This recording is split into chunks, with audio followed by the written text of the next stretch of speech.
जैसे Indian voter के पास right to elect है, वैसे ही राइट टू रिकॉल भी होना चाहिए। अगर देश का मतदाता अपने नेताओं को हायर कर सकता है तो वो नेताओं को फायर करने की शक्ति भी उसे मिलनी चाहिए। Sir, right to recall is a mechanism that empowers the voters to de elect a नेता representative before the tenure ends if he fails to discharge his or her duty। Sir, हम MP MLA चुनते हैं, उसके बाद अगर वो काम ना करे, अपने वादे भूल जाए, जनता से दूर हो जाए, तो 5 साल तक इंतजार करने के अलावा जनता के पास कोई ताकत नहीं है। कोई इंटरिम प्रोविजन नहीं, कोई अकाउंटेबिलिटी नहीं, कोई परफॉर्मेंस रिव्यू नहीं, कोई करेक्टिव ऑप्शन नहीं। चुनाव से पहले नेता जनता के पीछे और चुनाव के बाद जनता नेता के पीछे। और सर, 5 साल is too long a period in this day and age. अगर एक गलत फैसला गलत नेता को चुनने का लिया तो लाखों लोगों का भविष्य अंधकार में जाता है और पूरा क्षेत्र पीछे जाता है। Sir, we can trust our voters to elect. हमें अपने मतदाता पे विश्वास करना चाहिए कि वो अपनी गलती बदल भी सके राइट टू रिकॉल की ताकत से।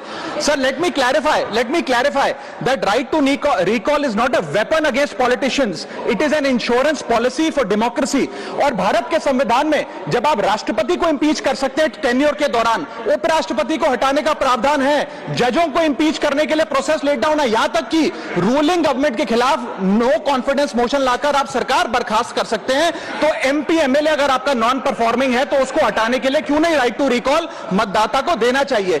दुनिया की 24 से ज्यादा डेमोक्रेसीज में राइट टू रिकॉल का मैकेनिज्म लागू है, जिसमें यूएस, कनाडा, स्विट्जरलैंड जैसे देश है। मैं आपको उदाहरण देता हूं सर, कैलिफोर्निया में गवर्नर क्रिस डेविस नाम के नेता 2002 में चुने गए।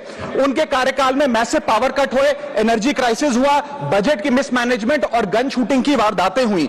उसके चलते 1.3 मिलियन कंस्टिट्यूएंट्स ने एक पिटीशन साइन करके दी कि इन्हें रिकॉल किया जाए। वहां के चुनाव आयोग ने रिकॉल वोट कराया 7 अक्टूबर 2003 को और 55% मतदाताओं ने वोट किया कि इस नेता को बर्खास्त किया जाए। ग्रे डेविस को हटाया गया और आर्नल्ड श्वार्ज़नेगर को वहां पे गवर्नर बनाया गया।